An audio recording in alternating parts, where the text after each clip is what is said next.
Assalamualaikum warahmatullahi wabarakatuh. Perkenalkan, saya Hanum Alia Zulfani.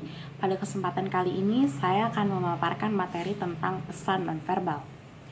Pesan nonverbal adalah salah satu komponen yang penting dalam komunikasi.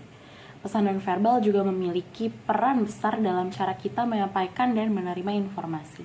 Bahkan seringkali kita tidak sadari itu. Dalam kehidupan sehari-hari, komunikasi tidak hanya berlangsung melalui tutur kata. Banyak makna justru tersampaikan melalui gerakan tangan, ekspresi wajah, kontak mata, cara kita duduk, hingga intonasi suara yang kita gunakan. Menariknya, pesan nonverbal seringkali lebih jujur dibandingkan pesan verbal. Hal ini terjadi karena kata-kata dapat direncanakan, sementara bahasa tubuh muncul secara spontan dan mencerminkan kondisi emosional serta sikap seseorang apa adanya. Oleh sebab itu, memahami pesan nonverbal menjadi hal yang sangat penting dalam menjalin hubungan dengan orang lain, baik dalam konteks pertemanan, keluarga, akademik, maupun secara profesional.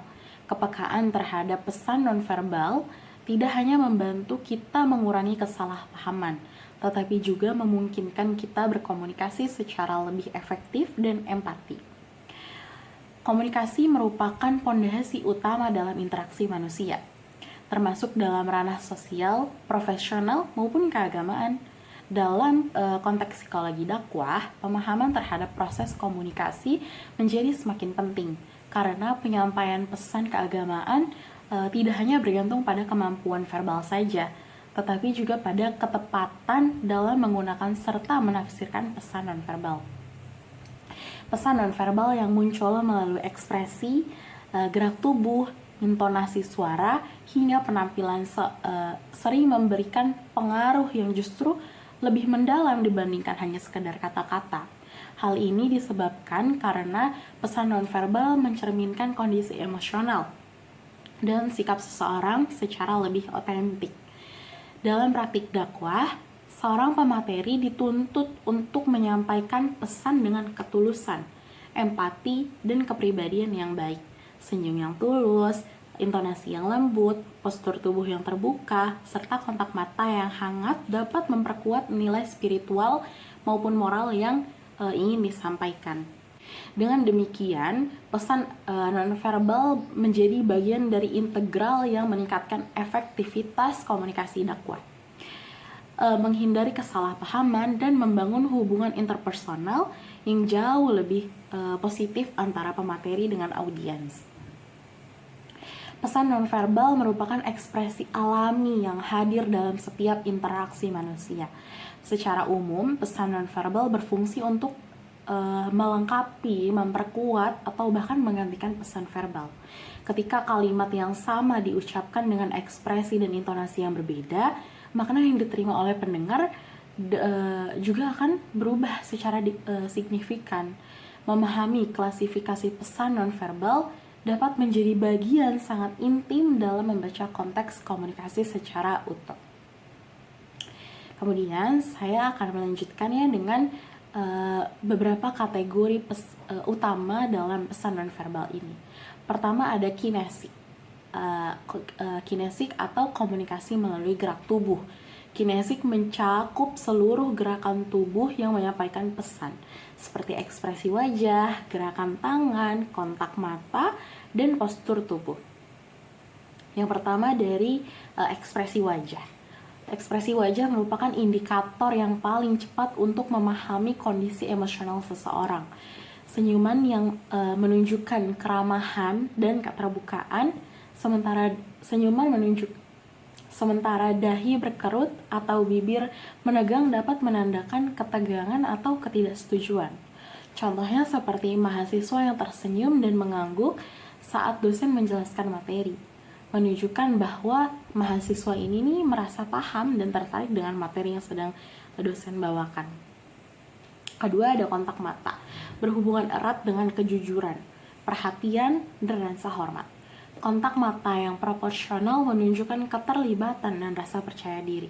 Sedangkan kontak mata yang terlalu minim atau terlalu intens dapat menimbulkan kesan negatif seperti mahasiswa yang terus menunduk dan menghindari kontak mata dengan dosen ketika sedang ditanya, bisa mencerminkan rasa tidak percaya diri atau sedang gugup.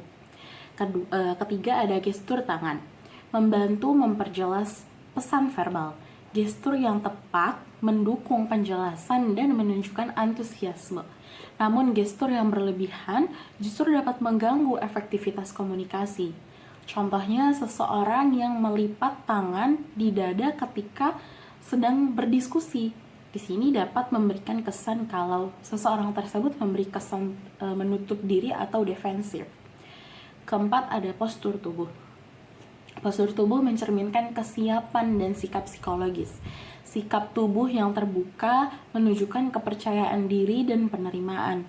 Sedangkan postur tubuh yang menutup diri dapat menunjukkan ketidaknyamanan atau ketidaktertarikan. Seperti mahasiswa yang duduk tegak saat presentasi terlihat lebih siap dan percaya diri gitu dan serius.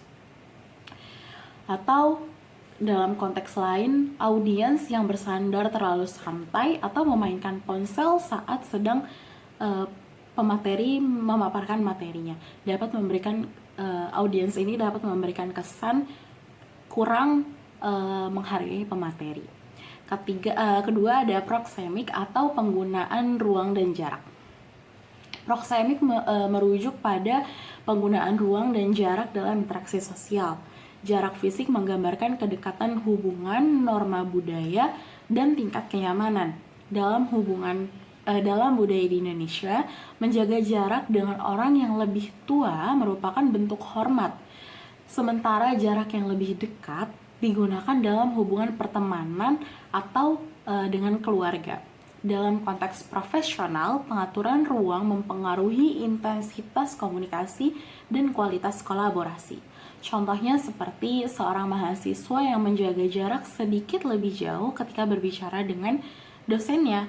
Ini sebagai bentuk penghormatan mahasiswa kepada dosennya. Dalam konteks lain, dua orang sahabat yang berbicara sangat dekat dan terkadang saling menepuk bahu, menunjukkan dua sahabat ini memiliki kedekatan emosional. Yang ketiga, ada paralinguistik atau aspek vokal dalam komunikasi. Paralinguistik mencakup intonasi, volume, kecepatan bicara, dan jeda. Intonasi menentukan apakah pesan terdengar ramah, tegas, atau sarkastik. Volume suara mencerminkan ketegasan atau keraguan. Kecepatan bicara menunjukkan tingkat kesiapan, kecemasan, atau bahkan kontrol diri seseorang. Contohnya, suara yang terlalu pelan saat presentasi membuat audiens kesulitan memahami materi, meskipun isi materi yang dipaparkan itu baik. Yang keempat, ada penampilan fisik atau representasi diri. Penampilan merupakan pesan nonverbal pertama yang ditangkap. Pakaian yang rapi, kebersihan diri, atau pemilihan aksesoris yang digunakan oleh pembicara mencerminkan profesionalitas, identitas, dan sikap terhadap situasi sosial. Penampilan yang tepat dapat membangun kesan positif dan kredibilitas. Yang kelima, ada haptik atau komunikasi melalui sentuhan. Haptik berkaitan dengan segala bentuk yang mengenai dengan sentuhan, seperti jabat tangan, sentuhan pada bahu, atau tepukan ringan pada punggung. Sentuhan yang tepat dapat menciptakan rasa aman, empati, dan kedekatan emosional, tetapi penggunaannya harus disesuaikan dengan norma, budaya, dan konteks. Contohnya seperti jabat tangan yang hangat dan mantap ketika bertemu dengan teman atau kerabat dekat gitu ya, mencerminkan rasa hormat dan kepercayaan diri. Atau tepukan ringan yang dilakukan kepada bahu seorang teman yang sedang sedih atau pelukan dapat menjadi bentuk dukungan emosional tanpa perlu banyak kata. Yang keenam, ada kronemik atau pengelolaan waktu. Kronemik berkaitan dengan penggunaan waktu dalam berkomunikasi. Ketepatan waktu mencerminkan profesionalisme dan rasa hormat. Dalam percakapan, Jeda sebelum menjawab dapat menunjukkan kehati-hatian, sementara respon yang terburu-buru dapat menunjukkan kegelisahan. Contohnya seperti datang tepat waktu ke kelas, rapat, atau forum-forum diskusi menunjukkan kedisiplinan, serta rasa tanggung jawab dan penghargaan terhadap orang lain yang terlibat dalam forum-forum yang kita kunjungi saat itu. Dalam interaksi sosial, kepekaan terhadap pesan nonverbal membantu individu membaca situasi dengan lebih akurat, memahami perasaan orang lain, serta membangun hubungan interpersonal yang harmonis. Seringkali pesan yang tidak diucapkan justru terdengar lebih nyaring daripada kata-kata yang diucapkan secara lisan. Tatapan mata yang menghindar, senyuman yang muncul sekilas, cara seseorang menyilangkan tangan, posisi duduk yang menjauh atau mendekat, hingga jarak fisik yang dijaga ketika berinteraksi, semuanya memberikan sinyal yang dapat menunjukkan apakah seseorang merasa nyaman, canggung, tertarik, lelah, atau bahkan ingin mengakhiri percakapan. Individu yang peka terhadap sinyal-sinyal ini akan lebih mudah menyesuaikan diri dengan situasi sosial yang sedang dihadapi, sehingga respon yang diberikan pun menjadi lebih tepat dan tidak menyinggung perasaan orang lain. Dengan memahami berbagai kategori pesan nonverbal serta makna di baliknya, individu dapat mengembangkan kompetensi yang lebih matang dan terintegrasi. Komunikasi tidak hanya berhenti pada apa yang tersampaikan, tetapi juga bagaimana pesan itu tersampaikan.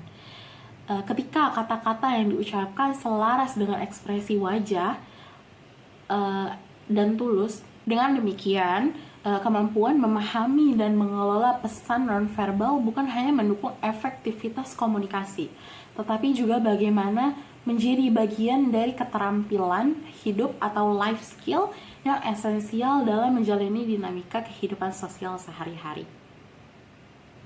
Demikian pemaparan yang dapat saya sampaikan mengenai pesan nonverbal. Dari pembahasan ini, kita dapat menyimpulkan bahwa komunikasi tidak hanya terjadi melalui rangkaian kata-kata yang diucapkan, tetapi juga melalui berbagai sinyal-sinyal nonverbal yang muncul secara spontan dan syarat makna.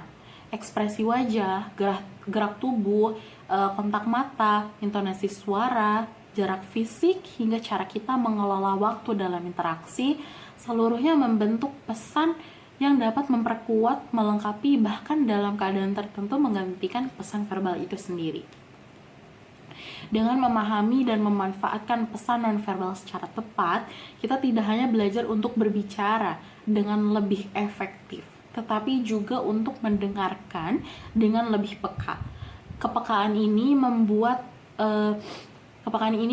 membuat kita dapat menafsirkan perasaan, kebutuhan, dan keadaan emosional orang lain secara lebih akurat, sehingga sikap dan respon yang kita berikan menjadi lebih empatik dan penuh pertimbangan. Dalam konteks hubungan sosial, kemampuan tersebut akan mendukung terciptanya interaksi yang lebih harmonis, mengurangi potensi kesalahpahaman, serta memperkuat kepercayaan di antara individu. Sebagai mahasiswa psikologi, pemahaman mengenai pesan nonverbal ini bukan hanya penting secara teoritis, tetapi juga memiliki nilai praktis dalam kehidupan sehari-hari maupun dalam profesi yang kelak akan saya jalani. Wawasan ini dapat menjadi dasar dalam berinteraksi dengan teman, keluarga, klien, maupun masyarakat luas, sehingga saya lebih mampu menghadirkan diri sebagai pribadi yang lebih sensitif, reflektif, dan bertanggung jawab dalam berkomunikasi.